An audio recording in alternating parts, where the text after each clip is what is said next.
Can one dream alter the fate of a nation? It is a question that resonates through the ages, touching not just the very core of biblical history, but also our own world today. In an era of global uncertainty and economic collapse and political instability, dreams, that shadowy realm of subconsciousness that is often dismissed as a flight of fancy, have the potential to change futures. In the Bible, one such dream did more than change an individual's life. It changed the fate of an entire empire. Joseph, the young man with the coat of many colors, is not merely a figure in an ancient tale. His journey is about much more than that, about the notion that even at our lowest, when everything feels bleak, divine insight can emerge from the cacophony of our everyday woes. His narrative is not simply one of individual victory over hardship, but representative of how God employed Joseph's dreams to prophesy Egypt's future, a nation on the brink of ruin. Put yourself in the picture, a young man who was betrayed by his brothers, sold into slavery, and brought to the very nerve center of the powerful Egyptian empire. This was not merely a story of family treachery. It was the start of a revelation that would upend the very roots of one of the world's premier civilizations. Joseph's dreams weren't merely fanciful ideas, but prophetic revelations about an approaching time when Egypt would suffer from an impact so severe that nothing would be left, unless there was an individual with insights from heaven who could predict it. Joseph's God-given dreams carried messages about prosperity to be followed by extreme drought and a time where food would not be available and lives would be lost if steps weren't taken in the right direction. But what does a dream even mean to a dictator like Pharaoh? How do I, a young man with no authority, even convince the Pharaoh to believe something so unreal that its dark, dank attention can even fall to the lowest of earthen creatures? Then the story takes a turn, an intersection of faith and interpretation. What made Joseph stand out was not his royal blood or family name, but rather his ability to interpret dreams with divine understanding. Worrisome dreams of 7 fat cows and 7 lean cows left Pharaoh at a loss for how to prepare his empire for the future. That is when Joseph came across his radar. Joseph was a prophet despite being in prison, despite being a slave, who spoke to Pharaoh in a language no other advisor could understand. The visions that Joseph had once shared with his family became Egypt's salvation. Pharaoh's dream was strikingly similar to Joseph's earlier vision, 7 years of plenty and 7 years of famine. But Joseph did not merely interpret the dream. He offered a solution. Prepare during the years of plenty, gather in the surplus, and store it up for the coming famine. This was the moment that would alter Egypt's future forever. It is interesting to consider that Joseph became known for his dreams that caused his brothers to mock him and even caused Joseph to doubt himself, but dreams that ultimately led Joseph to power. He had a gift of God. He could foretell the future. He could interpret God's message through his dreams, and not only did he save his family, he saved a whole nation. Had Egypt not foreseen and prepared for the famine, it would have collapsed, and the empire's immense resources would have been squandered within years. Yet Joseph's story, aside from the dream's prophecy, tells a different tale of redemption, resilience, and divine timing. It speaks to us today in our own moments of uncertainty, when we question how to most sensitively wend our way through the trials of a world that seems ever more beyond our control. The visions Joseph received were not for him alone. They were revelations for a whole nation. They reminded that God is always working, even when we can't see that he is, and that in finding those scientific loopholes, sometimes the biggest problems are solved in the most unexpected ways. Joseph's dreams also remind us that we, too, might receive visions or insights, however small or insignificant they seem at first. The crab is a magnificent creature, a testament to what can arise and flourish from a little mud and detritus. Like Joseph's dreams that were dismissed by his brothers, we often don't heed or dismiss our wisdom or inspiration. But these moments where we're willing to listen and understand can change our lives and the lives of others for the better. Today, we're living in a world that is facing its own looming crisis. Economies flounder, politics is unpredictable, and the world seems fractures. However, just as Joseph was given the foresight to know he was being placed into Egypt for a reason, perhaps we have been placed here as well, and indeed during this time to see the bigger picture, to read between the lines and see and understand the messages and prophecies in general that can give us guidance. Joseph's story is not simply old news. It serves as a profound reminder that uncertainty calls for a faith in revelation beyond the self and shrewdness open to divine possibility. Joseph's prophetic dreams saved not only a family, but a nation. They contained messages about the future, yes, but they were also calls to action. His understanding of those dreams resulted in preparation and survival amidst devastation. In our own moment, we must ask, do we listen to the dreams, the signs, and the prophecies that may be presented before us? Are we willing to do something before the famine hits? Subscribe to Bible Says for more biblical hidden truths that are powerful. And if this content resonates with you, please support this journey by sending us a super thanks. Joseph was no ordinary child. From the time he was really young, it seemed that his spirit gave off something different, something that made him the odd man out with his brothers. He had a naivete, a divine bumbling that smacked of the celestial. Joseph, the son of Rachel, Jacob's favorite wife, was born into a home filled with rivalry and strife, but was destined to rise above all of this contention through his dreams and visions. Joseph grew up with his father's obvious favoritism. Jacob's love for him was so obvious that it created tension in the family. Unlike his other sons, Joseph was the son of Jacob's old age and was born of the woman he had longed for, but whose marriage to him had taken many years to bear fruit. This made Joseph not just the youngest, but also the favorite. Jacob's favoritism, most notably when he presents Joseph with an extravagant coat, also inflamed the jealousy of Joseph's elder brothers. This coat, sometimes referred to as a coat of many colors, signified not only his father's love, but also his brothers' sense of deprivation, in that Joseph seemed to garner a love from their father that they did not. To them, it was but a mark of Joseph's unique standing, a badge of honor that only fueled the jealousy and resentment that already festered in the family. Joseph, though, did not understand the full extent of the animosity he created. His focus was elsewhere. His heart and mind felt as if prayerfully in contact with something far beyond the little conflicts in family life. He had, in his naivety, dreams which were incomprehensible to his brethren. These were more than nighttime imaginings, but embodiments of divine intrigue, of destiny and greatness to come. One night, Joseph had a dream that he and his brothers were tying up sheaves of grain in the field. In the dream, his sheaf stood tall, and the sheaves of his brothers bowed down. The imagery was clear, but Joseph, as a young man, may not have grasped the full weight of the vision. He told the dream with enthusiasm, perhaps unaware of the tempest it would unleash. The dream was an affront to the pride of his brothers, a proposal that one day they would all bow before him. The notion that the younger brother, the one they mocked and hated, was going to one day be lifted up above them enraged them. The tension hidden below the surface until Joseph had another dream.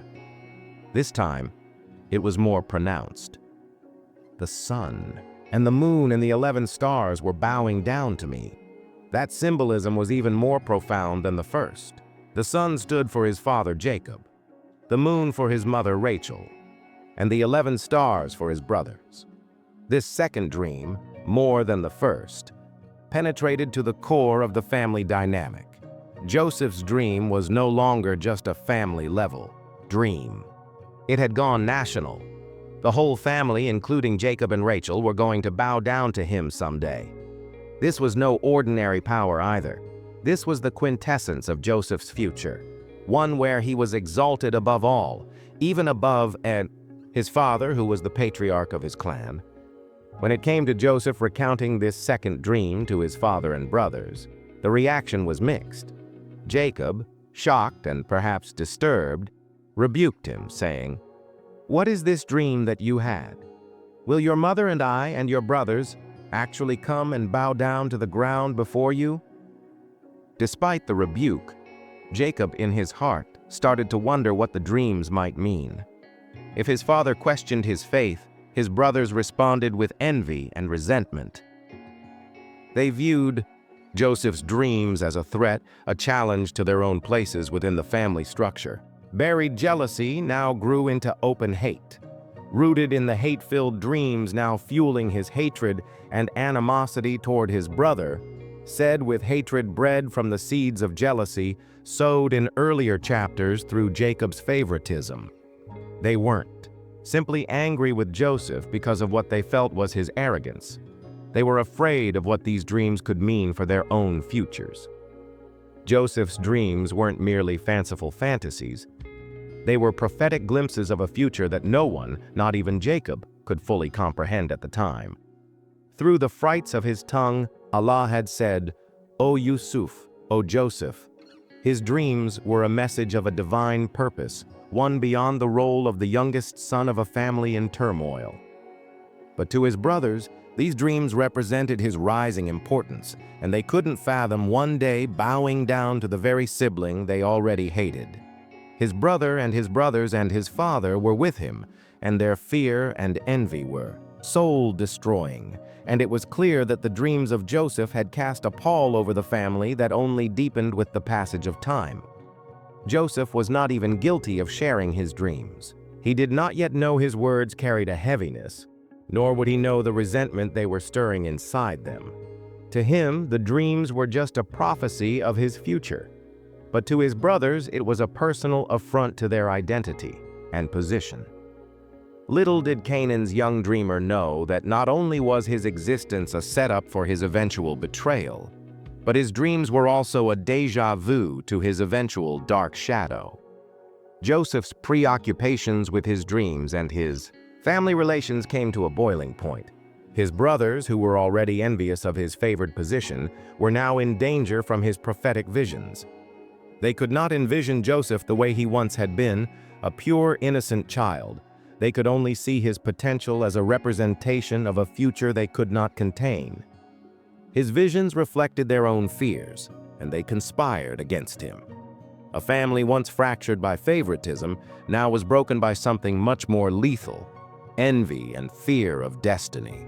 Joseph's dreams, rich with potential and divine mission, would ultimately galvanize a sequence of circumstances that would alter the trajectory of his life and the lives of his kin. The path before Joseph would not be one of comfort and safety. His innocence, his dreams, and his place in the family would be challenged in ways he could not yet understand. But through it all, that child would keep his head in the heavens, while still having a life connected to some higher purpose that would work out far beyond anyone's imagination. Ultimately, Joseph's story wasn't only about dreams. It was about the deep emotional currents that underpin families, the painful price of favoritism, and the power of destiny. They were dreams not just meant for him, but part of a bigger plan, one that included him and the world. Joseph and his brothers would not see each other the last time they parted while in Canaan. And as the tension escalated, his story would lead him far away from his family to Egypt, where the dreams he had from the ancestors of his father were fulfilled, in ways others would never have predicted. Joseph's brothers had been boiling with just such tension, and at that moment there was an air of raw emotion. Their jealousy evolved into something worse, a malignity that eclipsed everything. Joseph's dreams, once viewed as a child's mindless nonsense, had now become a cruel burden. The younger one, the favored one, had confessed that he considered himself their future ruler. They could not bear their pride any longer, and the idea that they would bow one day to Joseph, even in a dream, had ignited a flame they could not put out. The seed of jealousy, now fully grown, turned to betrayal. What I had once been blood and kin to was now hate-filled, a dangerous web. Unbeknownst to Joseph, dark thoughts began to bubble to the surface in the minds of his brothers, and things were about to take a dangerous turn. His father Jacob had sent him to check on his brothers who were grazing the flocks in the fields, an apparently innocuous errand that would herald the onset of Joseph's most significant tribulation.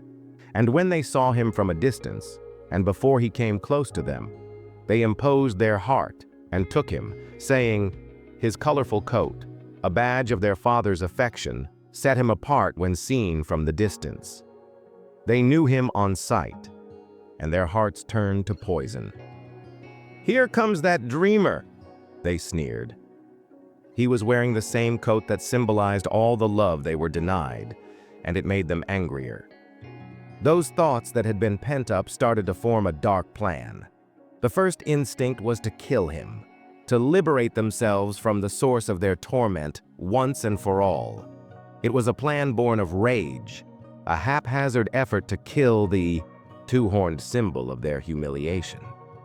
They spoke of the particulars flatly, as if Joseph were merely an irritant that needed to be eliminated.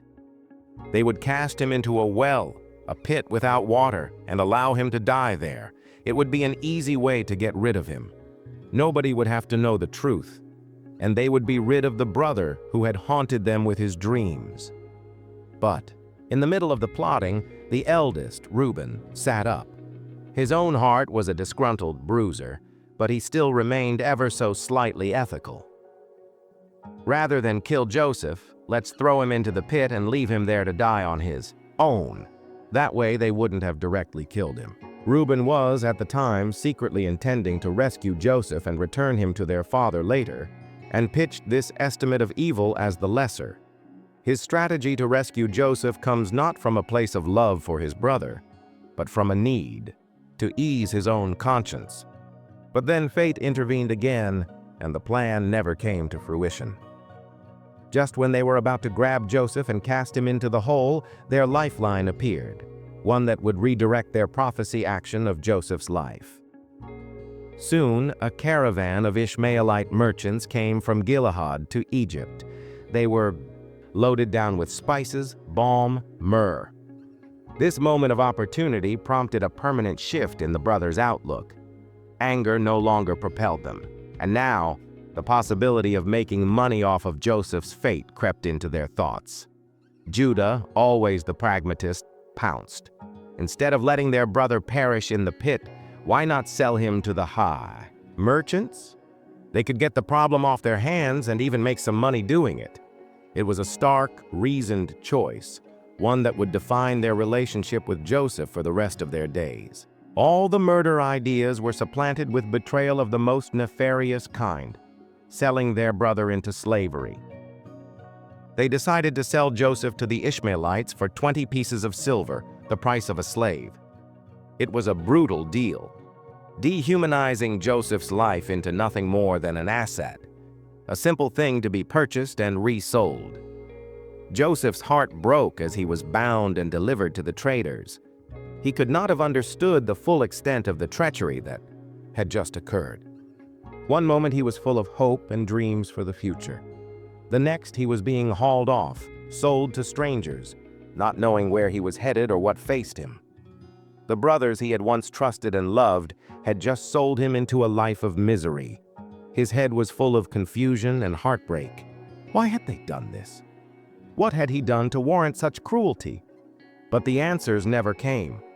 There was no explanation, no sign of divine intervention, only a deep silence that fell over him like a heavy shroud. His voice rang in the silence, but silence hid his screams in a vacuum. Joseph's path from his family to some unknown destiny had only just begun, and his sense of betrayal was only the prologue to the physical and emotional torment he would endure. The shadow of that foreign land loomed ever larger as the caravan of Ishmaelites made their way to Egypt. Egypt, the land of Pharaoh, where dreams were fulfilled and lives were lost by the same prayer. Egypt was where he was headed now.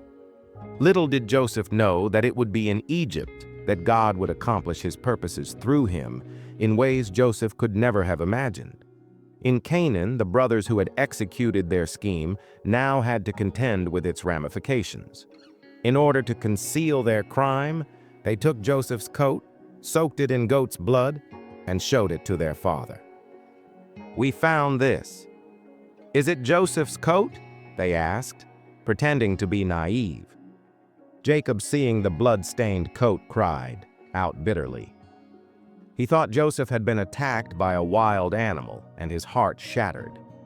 He wept for his son, totally unaware that the son was alive but far away in a country that would soon define him through means that no one could have known. As Joseph was pulled farther and farther away from his family, the weight of his predicament began to sink in. His own flesh and blood had stabbed him in the back, treated him like trash. But in his darkest despair, he failed to see that the hand of God was moving in him even in the darkness of his pain into a purpose which he could not comprehend here. Joseph's entrance into Egypt set the stage for a whole new chapter in his life, one that would be replete with uncertainty, danger, and intrigue. As the caravan of Ishmaelite merchants trudged forward to the bustling city of Memphis, the reality of his plight found its way deeper into his soul. Egypt, with its soaring monuments and treacherous politics, was a world unrelated to the quiet hills of Canaan. It was a realm of Pharaoh, a universe of riches, might, and deities. Joseph, the son whom Jacob loved, was now, in the eyes of men who would reduce him to a commodity, just property of the uncle to whom Jacob had sold him into slavery. The Egyptians didn't care about his past, his family, or his dreams. He was just another face in the crowd, another body to serve. When he arrived, Joseph was sold into slavery to a high-ranking Egyptian official named Potiphar, the captain of Pharaoh's guard. Potiphar was a powerful man, a rich man, and he perceived something in Joseph, that there was something more to him than a mere slave. It probably had something to do with Joseph's disposition, his intellect, his innate sense of leadership. Whatever the thing was, Potiphar soon saw Joseph's potential and put him in charge of his household. Slave or no slave, Joseph worked so excellently and so hard under his difficult circumstances. He was not willing to give in to despair. He trusted that even in this strange place he was moral and trustworthy and would be able to find his way. Joseph's reputation as a hard worker and honest man grew with time. Potiphar was impressed and trusted him everything and more. And Joseph's life, though still held by shackles, started to have a sense of purpose. He was made chief steward of Potiphar's house, overseeing everything from his household to his finances. In a lot of ways, Joseph was going places in his master's household, his exemplary character and strong work ethic helping to make him a necessity. The dark clouds of temptation were never far away, though, and soon Joseph's unyielding spirit would undergo a test that threatened to destroy all he had built. Potiphar's wife, a woman of fascination, soon took notice of Joseph's increasing power. She fell in love with him, drawn to his strength and youthful power, his noble character. Before long, she started to make advances, her intentions known. She attempted to entice Joseph into her bed, promising him the indulgence of the life she experienced, assuring that no one would ever discover. Joseph, though, would not yield and continued to resist her advances. He honored Potiphar's loyalty, and more than that, he knew that surrendering to her would be treachery against himself and against God. He replied with steadfast conviction, saying to her, "How then could I do such a wicked thing and sin against God?" His refusal only added to her obsession. She seduced him day after day until he gave in to the relentless pursuit. Joseph, the upstanding man he was, spurned her overtures and even refused to be alone with her. But as hard as he tried to resist, the temptation only got stronger. And one fateful day, Potiphar's wife decided to take matters into her own hands. When Joseph went into the house to perform his task, she took the opening. In her last-ditch effort to pull him into her body, she clutched at his cloak. Yet Joseph, having no other choice, escaped from her clutches, ripping his garment as he darted out of the house. What came next was the cruelest twist of fate. Potiphar's wife, spurned and humiliated, framed Joseph. She was quick to construct a false narrative claiming he was trying to attack her. Displaying his cloak as so-called evidence of his culpability, she summoned the guards, yelling that Joseph had attempted to seduce her. It wasn't the kind of charge to take lightly, especially in Egypt with its general disregard of slaves and their lives and the rightlessness of slaves, and given that Joseph didn't stand a prayer. Potiphar, who had to be torn by the accusation, could do no less than to take his wife's word. In a flash, Joseph's well-earned place of trust collapsed. From well-established, his reputation was obliterated by the lies of a scorned woman. The Egyptian official Potiphar, angered and incredulous, had Joseph arrested and thrown into prison, a fate far worse than being a household servant.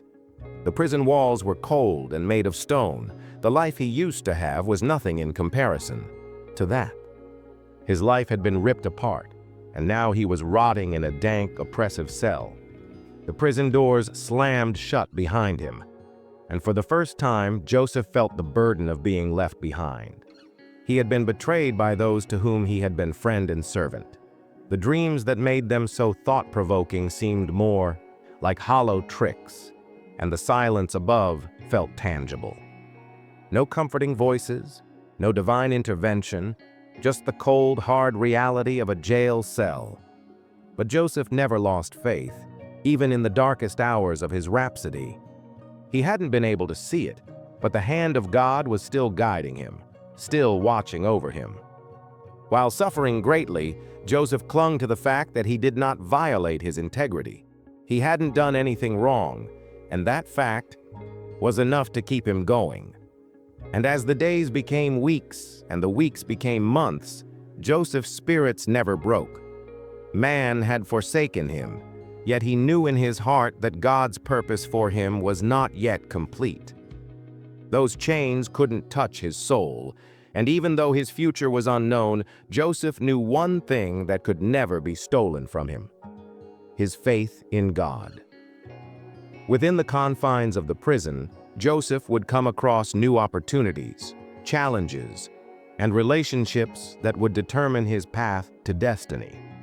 Even though the prison door was now closed behind him, heaven had not forgotten him. The tale of Joseph and his journey was just beginning, for the fetters of fate that bound him would one day dissolve into the joy of a destiny beyond his wildest dreams. For Joseph, it would be a long road ahead, but his integrity, his faith, would carry him through the shadows, into the light of a future unknown. It was thick, cold, unyielding. The prison walls a constant reminder of Joseph's own fall from grace. The great silence of the prison, as day passed into day and night flowed into night, was punctuated only by boots or the shuffle of chained bodies, all chained to the same fate. Joseph had held on, even in the grim reality of his circumstances. His body might have been shackled, but his spirit was unbounded. The dreams that had once set him apart as a boy of destiny still flickered within him, but their import felt far away, smothered by the darkness of his circumstances. Joseph went to prison, and it was in its stony confinement that his path would intersect with those of others whose dreams would change their lives for good. 2 new prisoners had come in, both men of great status, cast down from the king's own favor. The first was the Pharaoh's cupbearer, a man who had once served the king his wine, and the second was the Pharaoh's baker, the man who had baked the king's bread. What happened to them, however, even with their past ties to the upper, most ranks of Egyptian power, was a reflection of Joseph's. Significant men, all now distilled down to prisoners in a dungeon, And both these men, while once members of the Pharaoh's inner circle, now shared Joseph's fate, forgotten and alone, awaiting whatever fate awaited them. But one night, they each had a dream. They were taught using data until October 2023. The cupbearer dreamed of a vine. 3 branches touched their buds and blossom and wrote grapes. He pressed the grapes into Pharaoh's goblet, and from the dream we learn that he poured the wine back to Pharaoh. The baker, however, again dreamed of 3 baskets of bread on his head, which birds in the sky picked from the top basket. Both men were troubled by the dreams, feeling as though they were more than hallucinations, that they bore a message, but they didn't understand what it was. The next morning, Joseph overheard their anxious conversation. Joseph, who had assumed a kind of leadership role among the prisoners. When he came near them and saw how low they were, he asked them what was wrong. The cupbearer and the baker told him their dreams, both confessing the discomfort they felt at their lack of ability to interpret the dreams. But Joseph did not hesitate about it, saying that interpretation of dreams only belonged to God, and asking them to tell them their dreams so that he could interpret it for them. The men, eager for a response, quickly agreed. Joseph began by interpreting the cupbearer's dream with clarity. The vine with 3 branches signified 3 days, said Joseph, and in 3 days Pharaoh would elevate him as the cupbearer, lift up his head, and restore him to his former honor. Joseph appended a minor but critical detail. When the cupbearer is restored to the good graces of Pharaoh, he should remember Joseph and testify on his behalf to Pharaoh, assisting him in getting released from his unjust incarceration. The cupbearer, with anxiety taken from him, was anxious to know what Joseph would say the baker's dream meant. But the baker's dream, Joseph's version of the dream, was anything but comforting. The 3 baskets of bread had represented 3 days as well, but in the case of the cupbearer, the outcome would be favorable, whereas for the baker it would be grim. Joseph told him that in 3 days' time, Pharaoh would have him killed, and his body hung up on a pole for the birds to eat. The baker, aghast and terrified by the dismal prophecy, could barely hear the words. It was a weighty moment, a reminder that Joseph's gift of dream interpretation was no simple parlor trick, but a divine gift with power that could bring hope or despair. And as the days wore on, Joseph's interpretation of the cupbearer's dream turned out to being true.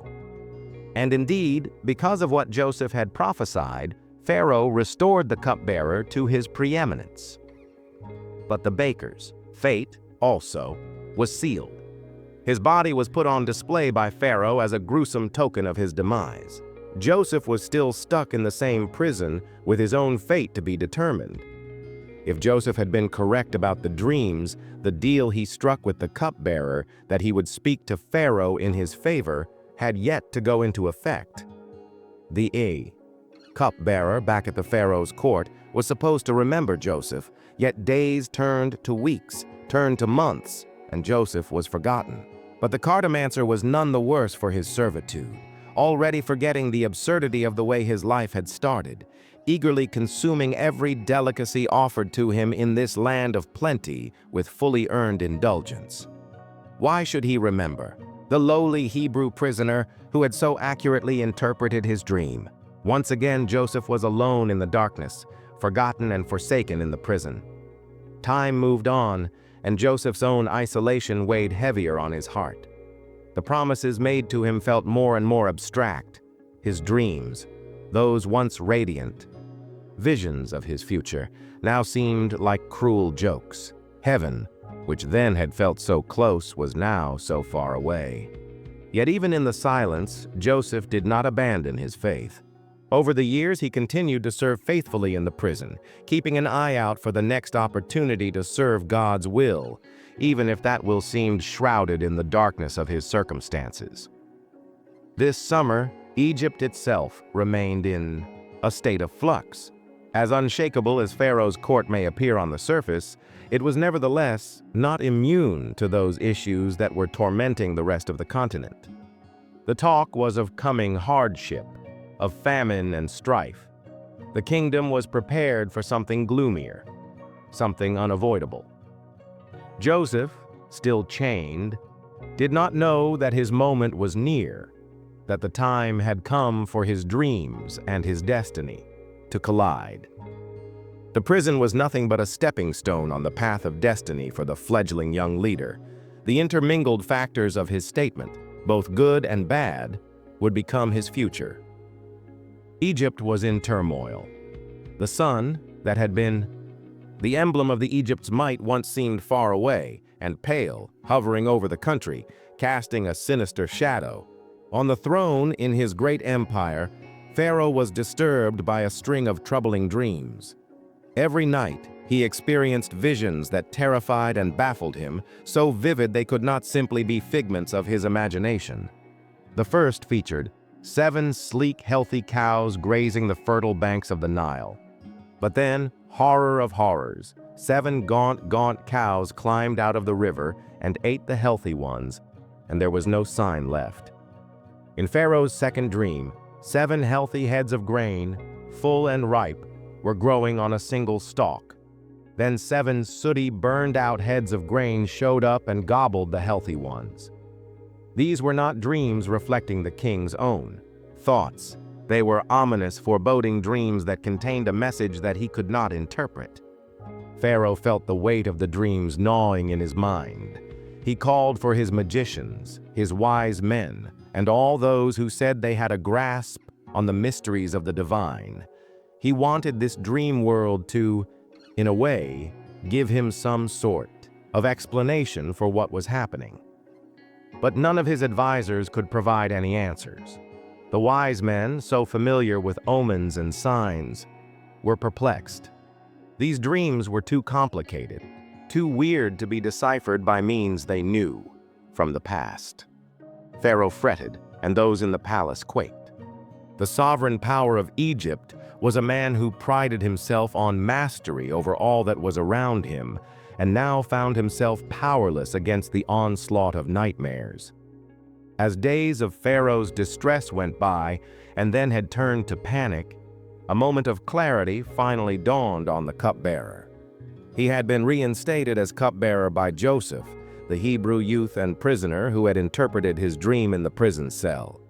Forgetful now of his promise, since the cupbearer had been absorbed by the pampered luxury of the palace, Joseph was miraculously remembered in Pharaoh's moment of urgent need, when the man who had correctly interpreted his dream came to his mind. It hit him all at once, the memory. He could still hear Joseph's voice, feel the burden of his prophetic wisdom. The imprisoned dreamer Joseph had foretold his future, greatness, as well as that of his brothers. Now Pharaoh himself was having troubling dreams that needed interpretation. The cupbearer simply knew he needed to do one thing, so the cupbearer rushed to Pharaoh and recounted the story of Joseph, the prisoner with the divinely ordained gift of interpreting dreams. Pharaoh, in need of an explanation, commanded that Joseph be brought from the dungeon forthwith.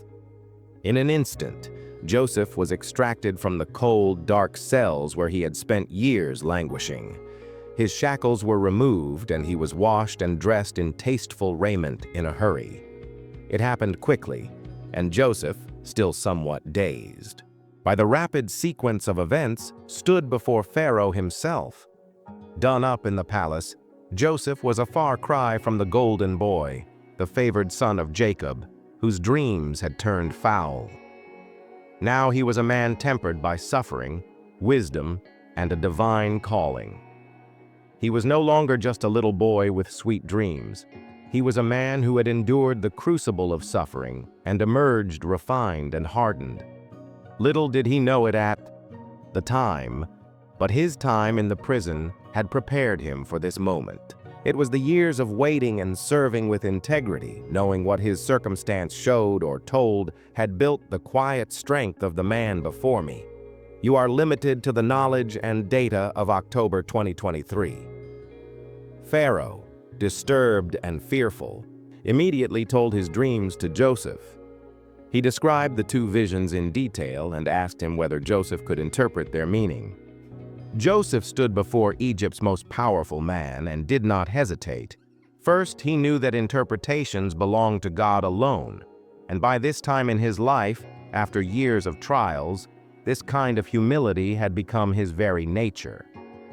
Then, by divine grace, he began to explain the meaning of Pharaoh's frightening dreams. The 7 good cows and the 7 rich ears of corn stood for 7 years of plenty in Egypt. Genesis 41:26. But the 7 gaunt cows and the withered grain signified 7 years of famine to come, a time of suffering that would devour the land. The dreams were one, explained Joseph. They were a warning from God, a message from on high to prepare Egypt for the lean years ahead. The years of famine would be so great that the years of plenty would not even be remembered, and the land would suffer greatly. It was a prophecy of doom, but also a clarion call.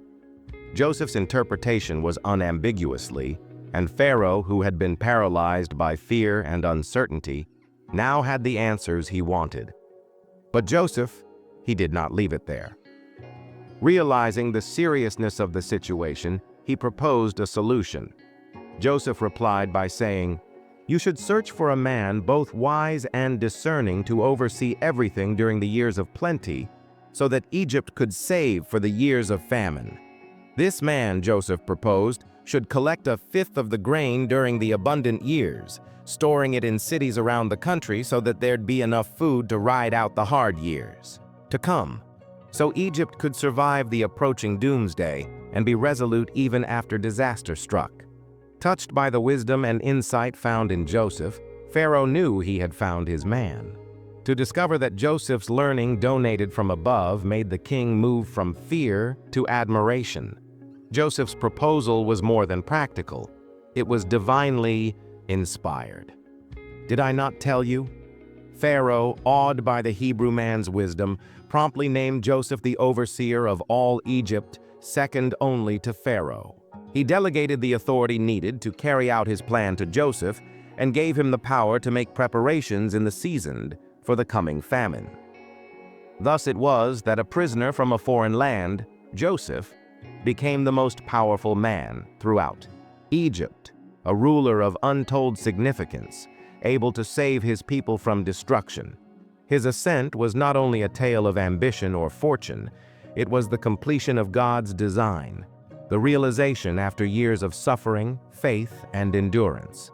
These dreams that had once marked him as a visionary young man were now coming into fruition, not only for him, but for all Egypt. The one who had been betrayed, deserted, and forgotten was now the one who effectively held the future of Egypt in his hands. He was to be a prisoner, he was to be a king, he was to save a kingdom, all for a dream. A dream that could save an empire. They had the most important job there, which was to be with the king, to be near him, and Pharaoh was in a position to offer the Hebrew Joseph great work among great men. It was a study in contrasts. His face was lined, his eyes at peace. But underneath was a man who had recently gone through unthinkable challenges. But this was a moment of extravagance, and Joseph did not allow a field of overreach or the magnitude of his new circumstances to deter him. He stood there with the quiet strength of someone who knew his purpose was not his achievement or accomplishment, but rather the beginning of something much greater. Desperately afraid, Pharaoh had summoned him to provide some answers. Yet, Joseph was careful not to take credit for the interpretations of the dreams. He spoke humbly, denying the ability to comprehend Pharaoh's predicament as if it were his. "It is not in me to give Pharaoh an answer," Joseph said, his voice calm but firm. "God will give Pharaoh the answer that he wants." Joseph, who was already holding Pharaoh's attention, spoke with godly authority. There was no arrogance, no pride in those words, but a quiet confidence that came from profound faith. Pharaoh, expecting Joseph would usurp the power, was taken aback. Instead, Joseph was directing Pharaoh away from himself to the ultimate source of wisdom, the creator of heaven and earth. It was in this moment that the faith Joseph, forged in the flames of betrayal, slavery, and imprisonment, rose to the surface. This was no coincidence, and the evidence pointed clearly to that now. Joseph had been positioned in this moment, in this place, by divine providence, not for his glory, but to fulfill the plan of God. Joseph went on to explain the dreams, his words taking on prophetic significance. The 7 healthy cows and the 7 full heads of grain are 7 years of plenty, he said. The 7 lean cows and the 7 thin ears of grain, they represent 7 years of famine that will come afterward. It is what God has shown Pharaoh. He spoke with the serene confidence of someone who wasn't just forecasting a future, but proclaiming a divine message. Joseph's interpretation was more than just that. The dreams were a revelation of what was to come in the years ahead. He related to Pharaoh the future good years, the time of bounty that would bless Egypt. But he also foretold of the years of the famine that would supersede them, a time that would ravage the vastness of the land. Pharaoh listened with rapt attention, his features molded into a crucible of awe and skepticism. He had called in the wisest men in his kingdom, but none had been able to interpret his dreams. This Hebrew slave, who now stood before him, had not just interpreted his frightening dreams. He had offered a fix that could save Egypt from disaster. The prophecy was unequivocal, but Joseph's wisdom did not stop with the foretelling of the future. He gave Pharaoh practical advice on what to do to prepare for the impending famine. Joseph, Egypt advisor to Pharaoh. A wise man who could supervise the gathering and storage of grain during years of abundance so Egypt sufficient to survive when the years of famine come. It was a plan based on foresight, and it was a plan that Pharaoh could recognize as critical to the survival of his nation. In the quiet that followed Joseph's words, Pharaoh's mind was whirring. He had summoned his magicians, his wise men, but none had been able to give him the answers he was looking for. There before him was a man, a foreigner, a prisoner, who had not only interpreted his dreams but had provided a solution to the impending crisis Egypt was about to confront.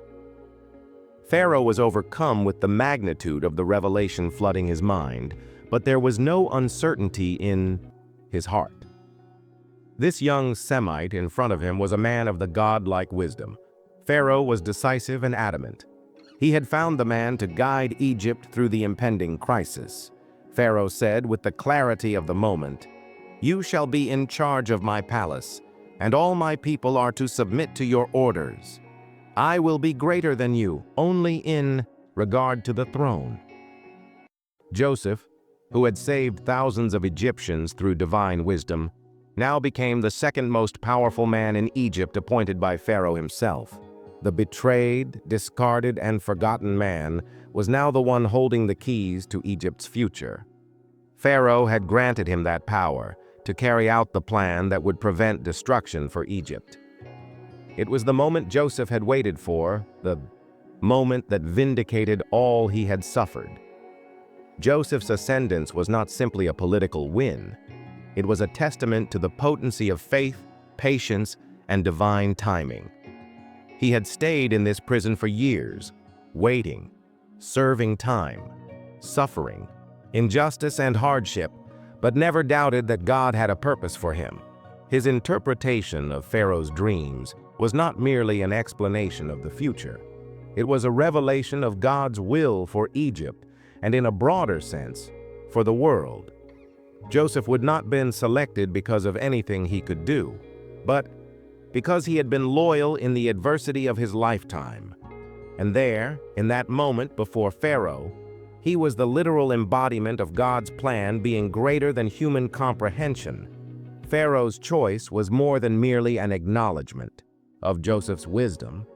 It was an affirmation of the divine intervention that had led Joseph to this moment.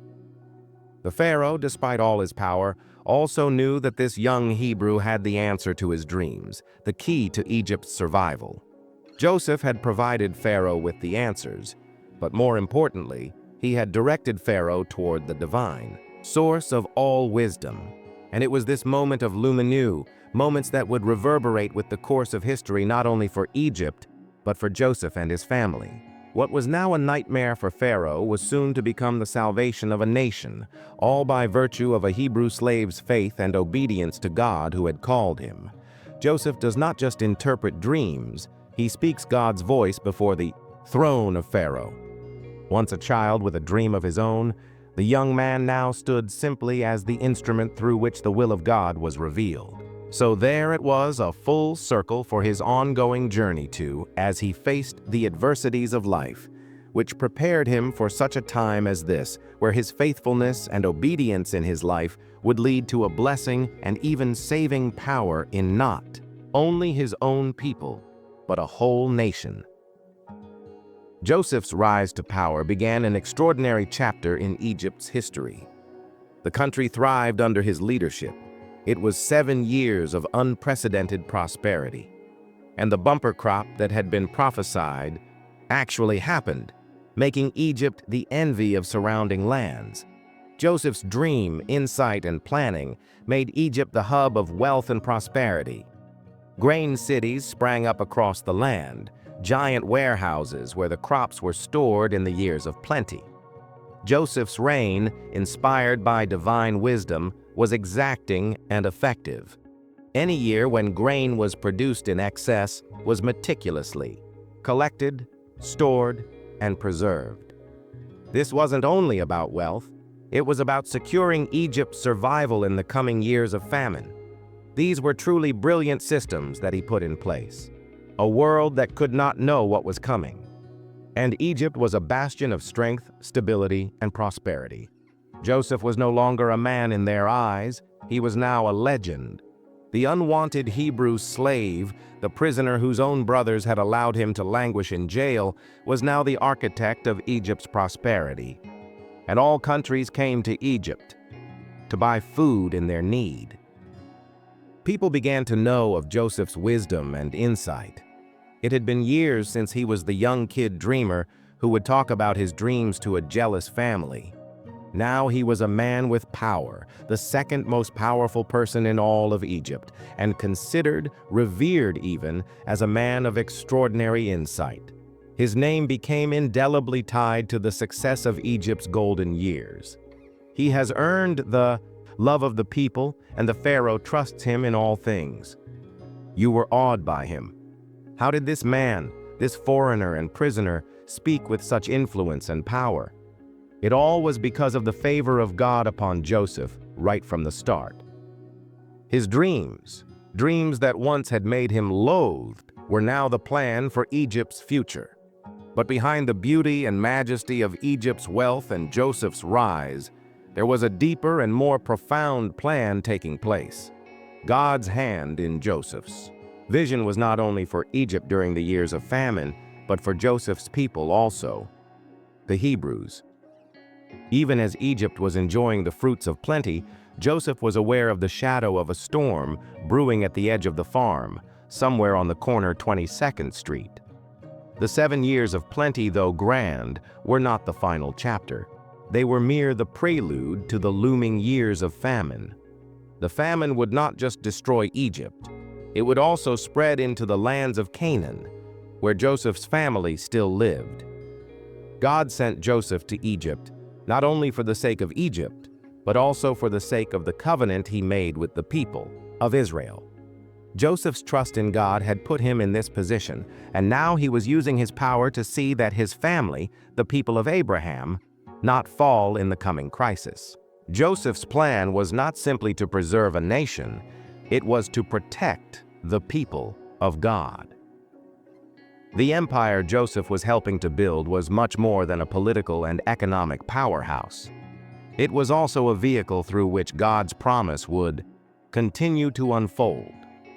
As time passed and Egypt's grain cities multiplied and its riches increased, Joseph understood that his elevation was part of a providential plan much broader than his own success. He realized that his success was not for himself, but was part of God's bigger plan for the world.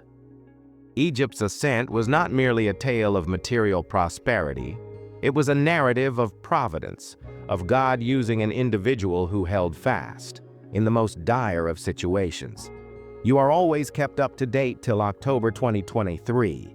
The one time a forgotten man had become the custodian of Egypt's future. He had traveled from being a slave in a foreign place to now the one who would save not just all of Egypt, but even his own family and the ancestry of Abraham. Joseph's tale was now bound up with Egypt's fate. The empire that his genius helped build was not merely a product of his own brilliance, but of God's faithfulness and provision. Everyone else looks at him and sees a powerful ruler, a man of wealth and influence, a king, but not Joseph. He knows the promotion was not about politics or strategy. It was the realization of a long-held dream, the dream he had long before he stood before Pharaoh and interpreted the dreams of a king. Thus, Egypt flourished, and Joseph continued to walk out his purpose that has been peeled way back. His prophetic dreams, which were once mocked and belittled, were coming to fruition, and it was becoming evident that he was destined for a higher purpose. The richness of Egypt was not an end in itself, but a means toward a greater end, namely, that of the entire cosmos. Behind every decision Joseph made, behind every grain storehouse he constructed, was the knowledge that the time would come when his brothers, his family, would need him. The famine was coming, and with it, the opportunity for Joseph to complete the final and most important part of God's plan, the reunion with his family and the protection of God's chosen people. While Joseph toiled to construct the future of Egypt, he was also preparing for a future that he knew would bring challenge and redemption. His heart was firm, his eyes focused on the promise of the future given to him and his ancestors. He was promoting the praise of God who had called him, and to that he would remain devoted, laying a foundation where the fruit of that would bless his family and the seeds of God's people in Egypt for many generations to come. But when the years of plenty ended, the dream that Joseph had interpreted started to come true in the most calamitous manner. Drought plagued the skies, and the fields withered, and the rivers that gave life to the land receded, one by one. The famine had come, just as Joseph had prophesied. People were getting scared, their livelihoods were going away, as hunger spread throughout the land. The barren fields, previously teeming with life, stood a grim testament to what had been left behind. Countries bordering Egypt, ill-prepared and unprotected, started to collapse. Famine that frayed them, and desperate and starving swaths of humanity.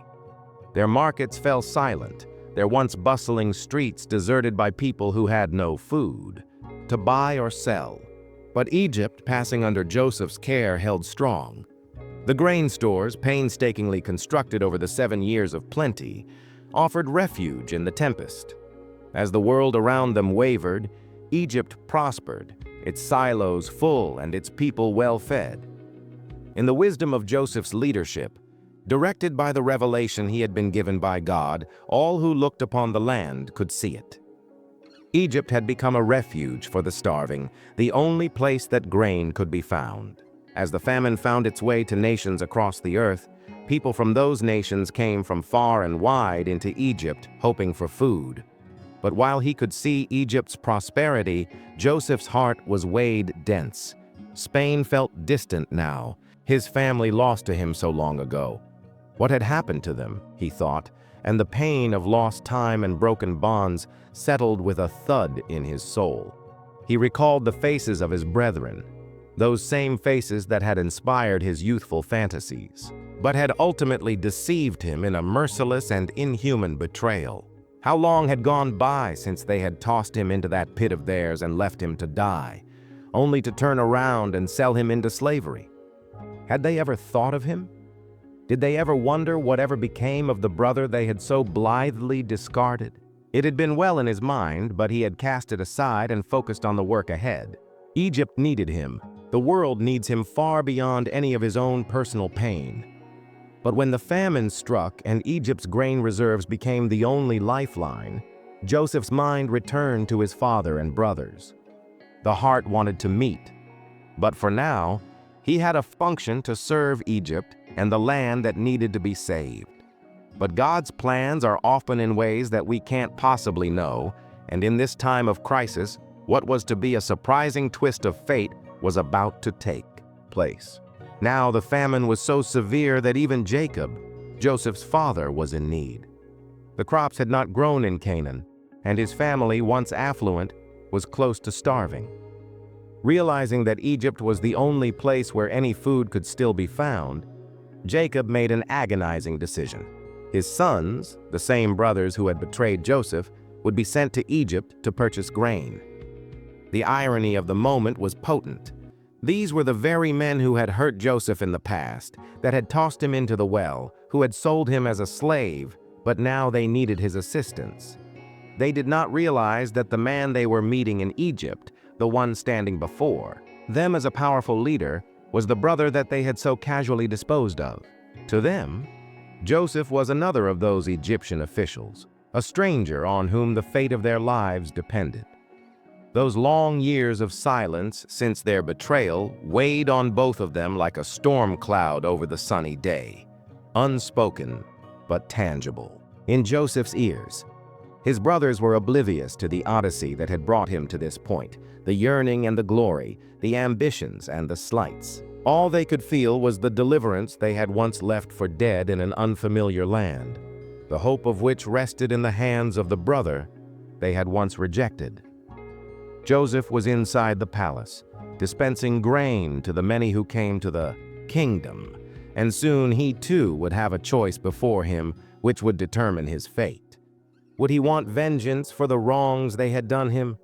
Or would he allow hurt to harden his heart or dictate his actions, or realize that he was wielding power, not for his own glorification but a divine purpose, the salvation of his family, his people, and the fulfillment of a heavenly plan? This silence of the past 7 years, the years when there had been abundance enough to help them forget the approach of famine, now echoed out through the deep prison of Joseph's heart. Time for decision was up, and the road ahead would forge connections, torn yet whole, that none of them could have predicted.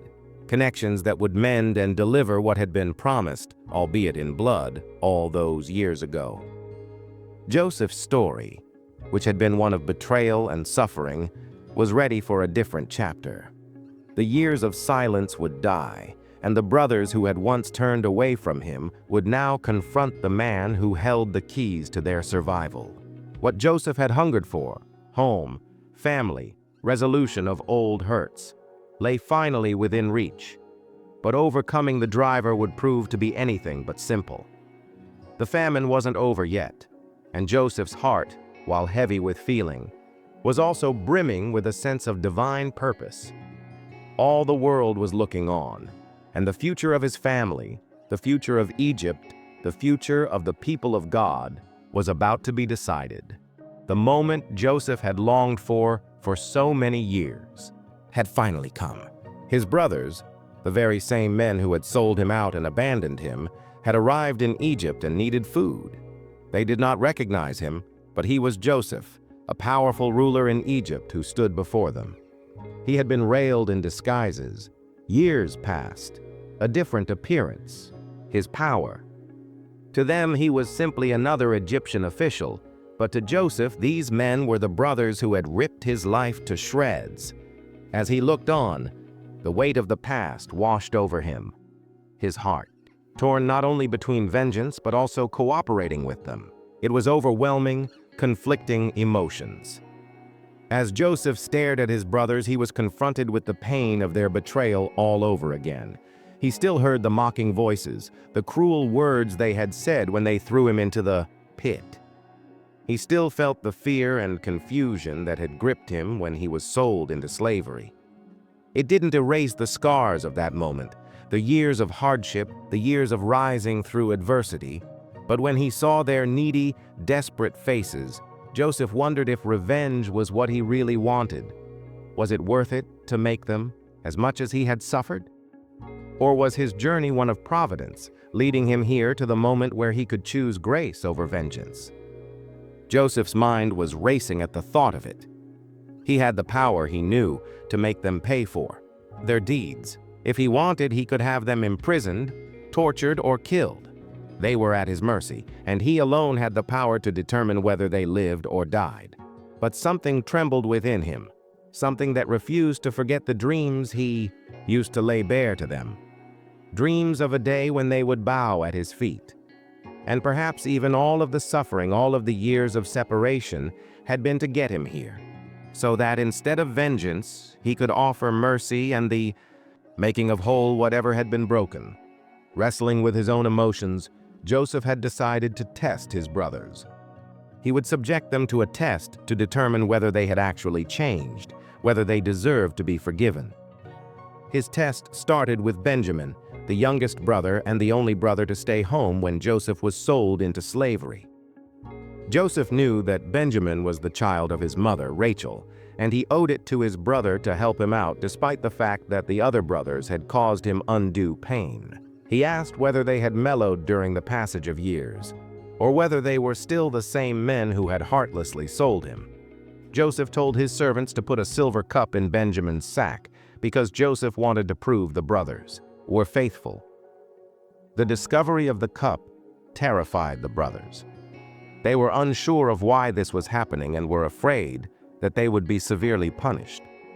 They were scared, and I could read it in their eyes.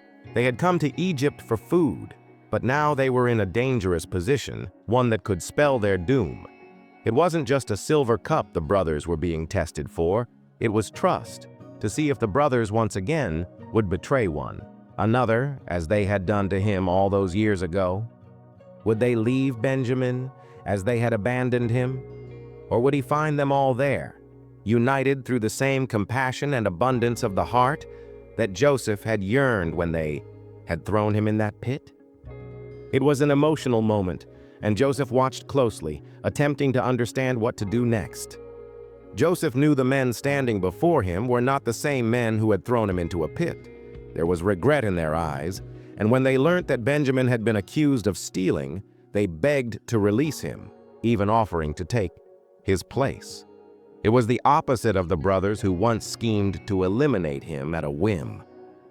The depth of their guilt and the willingness of one to sacrifice for the other indicated that they had changed, that years of hardship had brought them down in ways that Joseph could never have foreseen. Up until that moment, Joseph also did not realize that the tests were actually not to destroy his brothers, but rather to see if they had acted genuinely repented and had changed. The emotional drama of the moment weighed on Joseph's heart. He had tested them, and they had passed. His conflict, riven by the longings for vengeance and the longings for mercy, started to work itself out. The years spent in suffering, the pain of slavery, and the silence that followed had all come, down to this singular moment of revelation. He could see that his brothers had changed, that they were not the men who had betrayed him. In their fear and desperation, they had revealed a depth of character they had lacked when they sold him to be a slave. Joseph's heart melted, streaming in front of them, Max seeing their grief and their call for mercy. The time had come, and he could no longer maintain the mask of anger and revenge. The Joseph who emerged from that pit and now stood on the other side, a man of power and authority, was not the same man who had been thrown into it.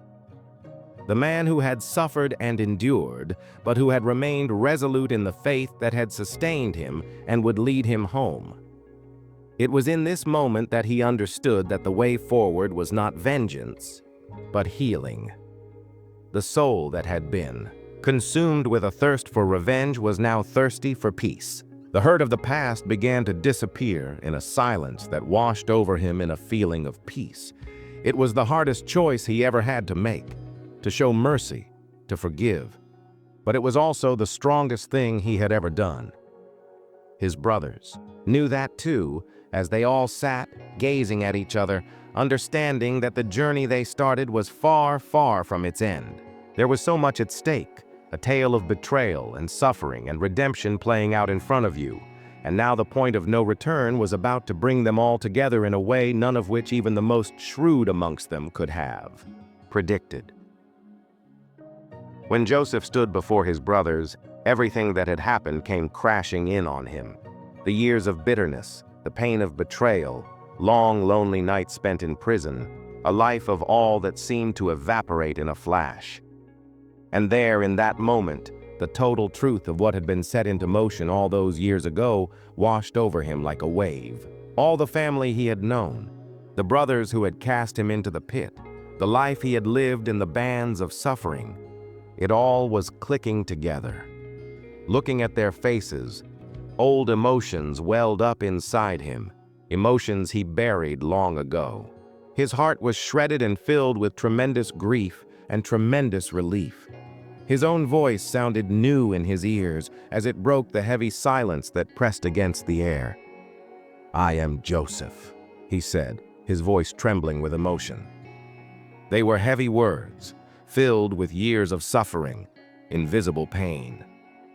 The revelation was nearly too much for the brothers to handle, their faces drained of color, eyes wide, open at disbelief.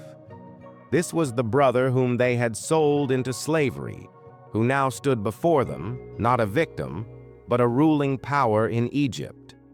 The realization that Joseph was still alive after everything they had put him through was more than they could handle.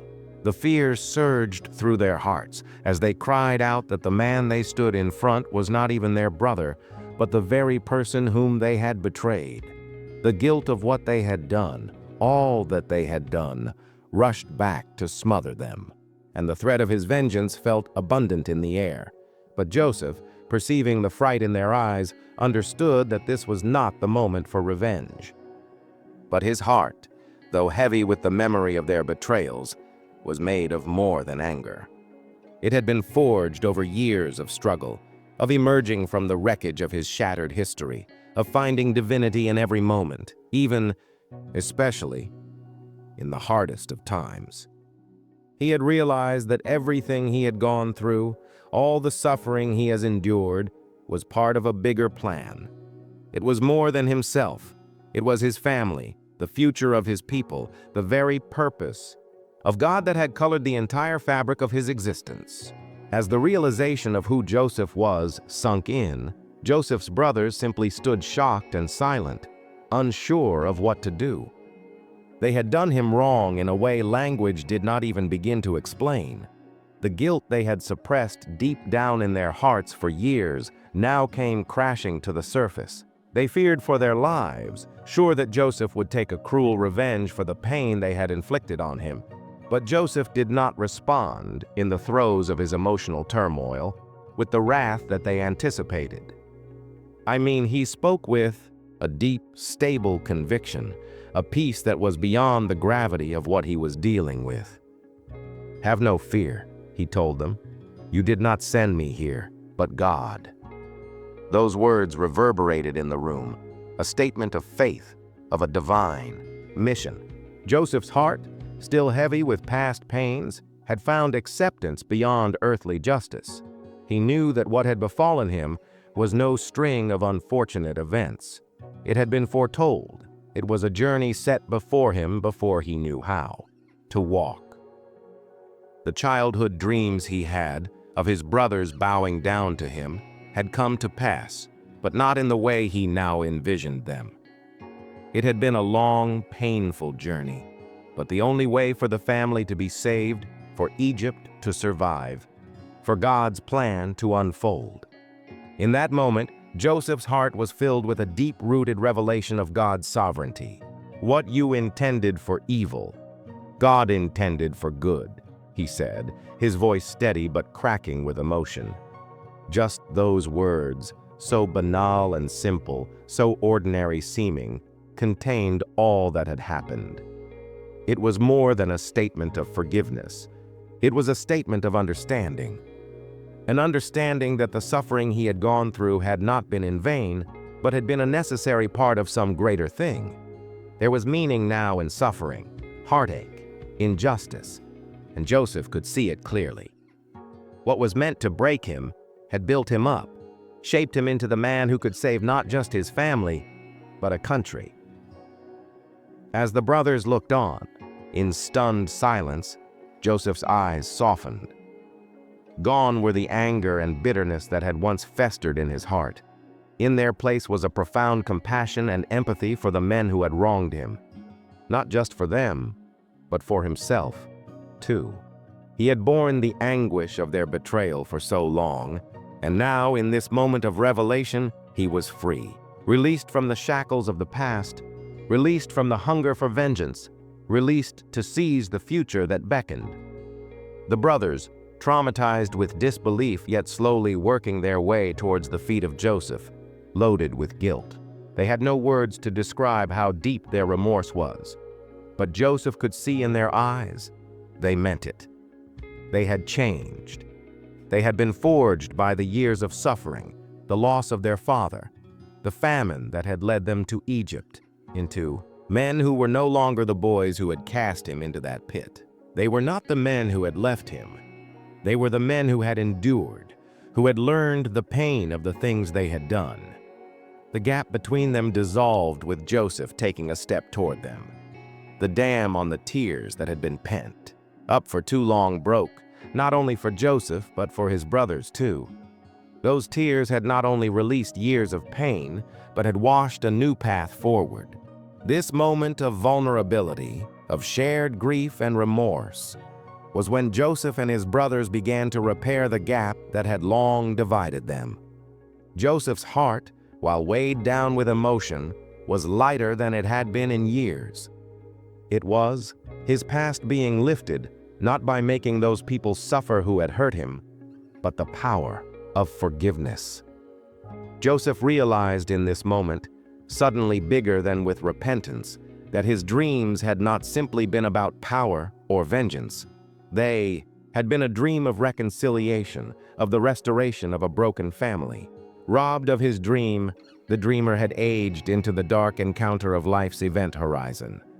Yet it was his hand leading us into light through its fractured center. It had been a long path, a painful process, but well worth the destination. And the tears that fell in the palace this day were not tears of sorrow, but tears of joy. Tears that came with the actualization of a dream we had worked towards for decades. These were not simple visions of the future that Joseph experienced as a young man. They were messages from God, loaded with symbols that held profound hidden meanings and were connected to both his own destiny and that of nations. To the untrained eye, the dreams might have looked like whimsical daydreams, like stars bowing down before him, sheaves of grain bending in deference. But for those attuned to the work of God, these were esoteric revelations that would one day turn the tides of history. Within Joseph's life, these dreams were not isolated events, but pieces of a greater unfolding pattern that spanned time, culture, and circumstance. The imagery of those dreams was particularly rich and layered, especially the well-known two Joseph had told his family about. This first dream, where Joseph saw 11 stars bowing down to him, along with the sun and the moon, seemed to relate specifically to his relationship with his family. His father Jacob, the same Jacob who would interpret the dream, identified the heavenly bodies as representatives of himself, his wife, and his sons. It prophesied that Joseph, though the youngest, would one day be lifted to a position of authority over his household. However, there was more to the dream, which had prophetic consequences for Egypt and the world at large. Astral images, especially of stars, were nothing new to the ancient world, which had great symbolic meaning for various cultures, including Egyptians and Babylonians. To Joseph, it was God ordering things. It was God's hand at work, conducting events far beyond human control. He also had a second great dream, in which Joseph saw sheaves of grain in a field, and his standing upright while the others bowed down to it. In proto-states like Egypt, grain was not only food, but also a metaphor for life, wealth, and liveliness. The sheaves of grain represented Egypt's agricultural riches, and its reliance on the rhythms of the natural world. But Joseph's dream interpretation became something more serious. The 7 healthy sheaves that bowed down to his own were an omen of the 7 years of plenty that would come before the famine. The symbolic meaning of the grain spoke not only of Joseph's future role in the administration of Egypt, but also the divine provision that will sustain for this nation during hard times. The dream was a promise that even with the years of hardship ahead, a season of plenty would follow, the divine provision that would enable Egypt to survive. The Egyptian frame of reference for dreams was very different from the divinely inspired visions Joseph was having, which in the ancient world anyway were frequently understood as messages from the gods. The Egyptian dream interpretation went so far that priests and magicians tried to figure out the details of dreams through various techniques, able to uncover the mysteries behind the meanings hidden within dreams. These interpretations were frequently rooted in cultural beliefs and superstition, derived from preordained patterns which registered specific influences with fit symbolisms. But Joseph's insights were not based in these traditions. Rather, they were divinely orchestrated, revelations intended to convey God's will and to guide him, and ultimately Egypt, through the looming crisis. Joseph, on the other hand, who arrived having been raised to know and expect dreams, did not see his as messages, but as revelations. In the case of his own, a revelation of what would come to pass, which could be interpreted with faith and discernment. The subjects of Joseph's dreams were not simply personal, they were prophetic. Where have we seen this pattern in biblical history? The 7 years of plenty, followed by the 7 years of famine. This element of God's providential work in all things, that whatever season we find ourselves in, God's hand is at work, is another theme that threads throughout Joseph's story. It parallels the broader biblical story about God's provision for his people, even through difficulty. These were not just fortune-telling dreams of a future famine, they were part of an active flow of God's grace and forethought, providing Egypt with a time to prepare itself for future trials, ensuring it wouldn't crumble under the burden of the crisis. According to the teachings of the book of Jasher, a text cited in numerous Jewish oral traditions, the hidden messages contained in these dreams hold even greater significance. The Midrash and other rabbinical sources state that Joseph's dreams were more than just a coattails-tugging personal manifest. They were representative of a cosmic order. The stars, the sun, the moon, they served as a reflection of a larger divine plan, a plan not only for Egypt, but also for Israel's fate and the fate of Israel's children.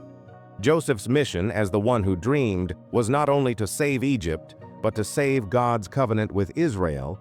The seed of Abraham would live on through the coming famine.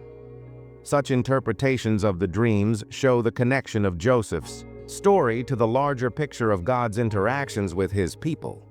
Likewise, the idea of prophecy or revelatory communication found within Joseph's dreams also correspond to the Jewish concept of prophecy as a means of manifesting God's will to his people. Now, in the ancient Near East, dreams were often understood to be a divine communication, especially to the powerful. But unlike Joseph's dreams, these did not originate in a pantheon of gods, but in the true God, the God of Israel. This role of the dreams of Joseph was significant in God's plan for Israel, as can be seen in the profound record of this divine revelation in the book of Jasher and other Jewish texts. They were not only about Joseph's elevation to authority, but concerned the salvation of the nation and the continuation of the covenant promises God had made to Abraham, Isaac, and Jacob. The cows and the grain of Pharaoh's dreams extend this theme of divine prophecy. Pharaoh's dreams, while unrelated to Joseph's early dreams, also had a pattern. The 7 healthy cows and 7 healthy sheaves represented years of abundance, while the 7 gaunt cows and 7 withered sheaves meant years of famine to come. The similarities between Joseph's dreams and Pharaoh's are remarkable. Both visions predicted a cycle of plenty followed by famine. But while Joseph's dreams spoke directly to him, Pharaoh's dreams required an interpreter, someone to mediate their meaning. Here we see the contrast between divine wisdom, as foreshadowed by Joseph, and the wisdom of human interpretation, as practiced in Pharaoh's court. These dreams were not solely predictive, but also instructional, as evidenced by the symbolism of the cows and grain they contained. They taught Joseph, and Pharaoh, and thus the Egyptian people, about the cyclical nature of life and the need for preparation. As Joseph was prepared for his appointment in Egypt through the trials and tribulations of his life, so was Egypt being prepared for the famine that was to come. And that, when all is said and done, was the ultimate lesson of the dreams. They were not revelations of the future hell bent on determining what course of action should be taken, but revelations of God's providential care which beckoned those who received them to respond with wisdom, foresight, and faith. Joseph's dreams and their eventual fulfillment testify to God's constant all the way up. It was not simply about saving Egypt or Joseph's family, but about understanding the divine plan that had been set in motion centuries earlier, hidden within the dreams and made explicit through interpretation and faith. This dream and all who witnessed the fulfillment of this dream understood that God always works his plans through, even if they are not apparent to those on the ground. Jacob and his family's arrival in Goshen began a new era for the Hebrews in Egypt, an era that would last for centuries. Goshen, a rich land in the eastern part of Egypt, was where they were protected, a place where they could enjoy a degree of peace and prosperity, isolated from the rigors of the world beyond. As Joseph continued to do great things for Egypt, so also were the Hebrews, their numbers added to the global forces in the empire, yet their influence somewhat muted. The prophecy Joseph's dreams had predicted, that his family would bow before him, was beginning to be fulfilled, not just in one family reunion, but in the broader context of the nation of Israel. The Hebrews thrived under Joseph's protection on Goshen. They emerged as respected herders and farmers, trusted by Pharaoh, who valued them as economic participants in the system of Egypt. It was an age of peace, a period in which the Israelites could enjoy growth and prosperity while insulated from the political machinations that might have otherwise ensnared them. And this time of prosperity and peace appeared to fulfill God's promise to Abraham that his descendants would one day become a great nation. Yet, the Hebrews were a people apart, defined by their unique identity and faith in the one true God, even during this time of seeming prosperity. Joseph's legacy formed the foundation for the Hebrew people to thrive in Egypt and ultimately gained power.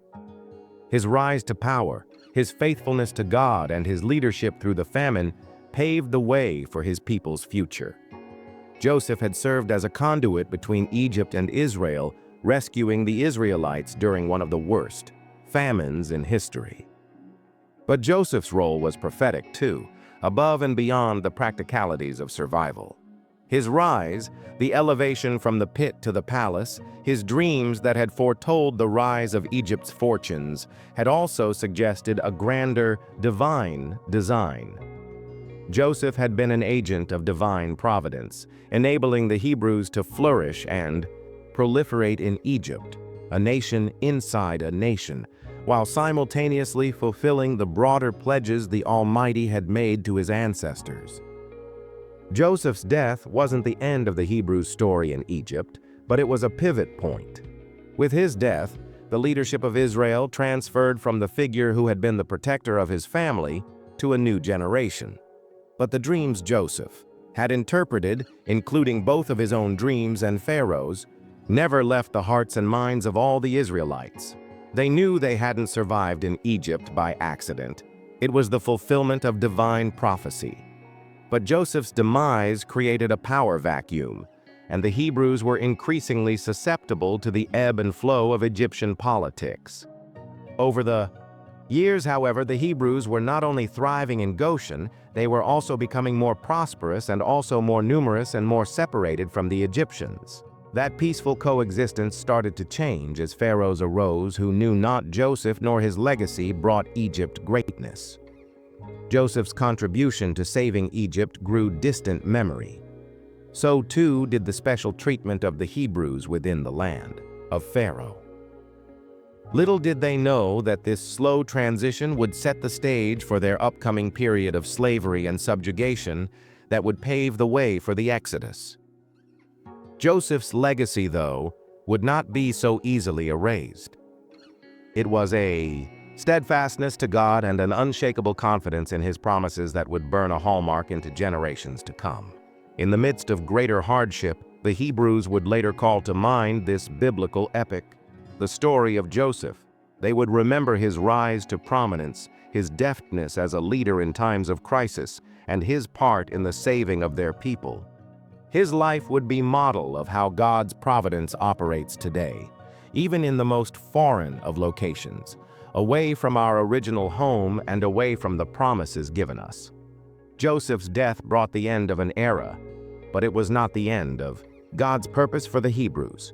Instead, it marked the start of a new chapter in their past, one defined by both divine protection and the harshness of oppression. And Israel in the land of Egypt were days of trouble before it came to the moment of their deliverance, a slow time the harbinger of what was to follow. And Joseph's dreams and his faith and his life would long encourage generations of his descendants, that in their struggle, in the adversity they would face, God was watching, God was directing, God was working out his plan for them. The Israelites in Egypt, who did not yet know what lay ahead, lived within the context of a broader divine story. The nation within a nation, as the Hebrews had become, was not solely a place for endurance, but also an embodiment of God's promise to Abraham that his offspring would number as the stars in the sky and that they would take possession of the land of Canaan. Egypt had turned into the womb of Israel, incubating them until they would be born again into their full infancy of numbers, power, and faith to go out from Egypt to their inheritance. Joseph's story and what he left behind was a reminder to the Israelites of the faithfulness of God. It was an indication that even in the most unlikely places, God's plan was still in effect. By way of Joseph's rise and his service to and protection of Pharaoh, God had guaranteed that his people would outlive the famine and that his promises would not be in vain. The deliverance that they would enjoy was simply rooted in the promises made by God many generations before. But the story of Joseph and the ascent of the Hebrews in Egypt was, in so many ways, only the beginning, a foundation that would eventually become the Exodus, the ultimate consummation of God's intention for his people. Joseph's story is much more than just one of ancient times. It is a faithful narrative of the greater purpose of God, fulfilled through faith, patience, and perseverance against adversity. The journey, including betrayal, hardship, and eventual redemption, resonates in these uncertain times. Be it the battle through personal anguish, the trial of betrayal by loved ones, or the long silence in the waiting for God's promises to materialize, Joseph's life is a beautiful champion for humanity. Note, you are reading this because your life is discontented. Well, read something of a long and lengthy read, because it will open your mind and heart. But first, before you start writing, before you go to the Creator to tell him and to complain, you take his name in vain and ask, "Why? Why, Lord? Do you hate me? Do tell." Joseph is also a teacher. One of the deepest lessons he teaches us is the lesson of forgiveness. His very own family turning against him, Joseph was sold as a slave and thrown into prison, all for a crime he didn't commit.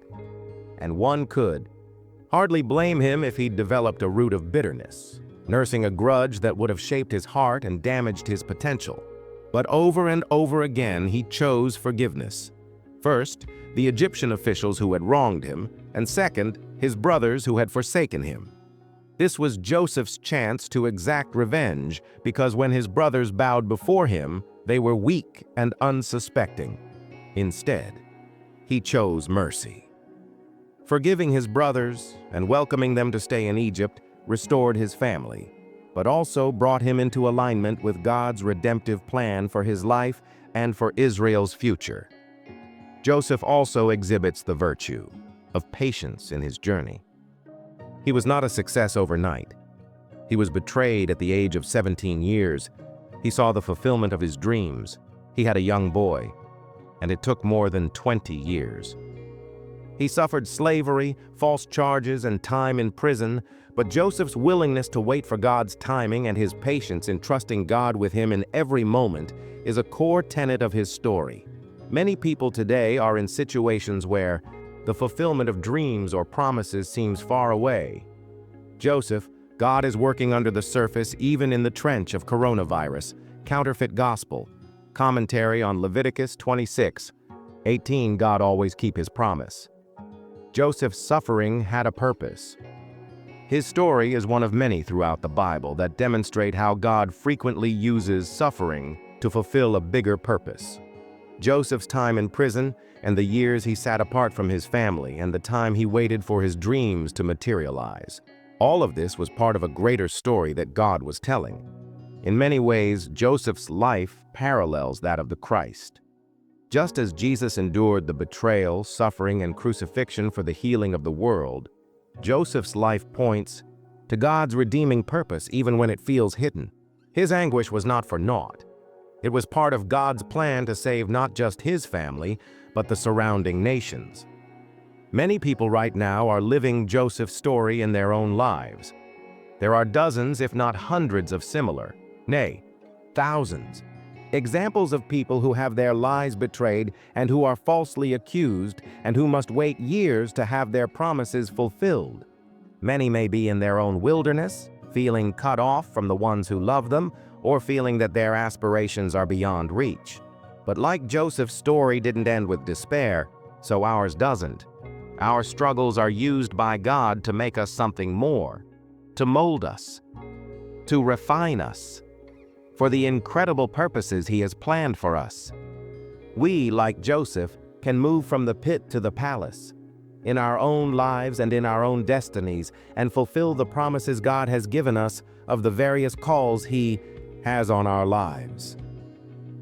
Joseph's life legacy testifies to the redeeming power of God in the context of some of the most unlikely, painful situations. His life shines a light of hope for anyone who has ever been forgotten or overlooked. His journey shows that God is always there, even when he appears to be silent. No season is without its purpose, even the hardest ones. And increasingly, God is doing things behind the scenes that we can't see or comprehend when we want, as not always is the case, that no one goes without their piece in their story. This enables us to see the big picture without mercy, as Joseph did in today's reading, and such a glimpse brings us peace knowing that God is always with us. He's the God of all seasons. God of the valley is also the God on the mountaintop. His timing is perfect. After all, his ways higher than ours. As God had a plan for Joseph, so he has a plan for every one of us. It won't necessarily be easy, but it will always be meaningful. Joseph's life shows us that we can trust God's process, even when we can't see the why or the how. His story is living proof that the dreams God has for us are not for nothing and will come to pass in his time. We know that Joseph's story was the prologue in a sweeping narrative that God would tell through Israel.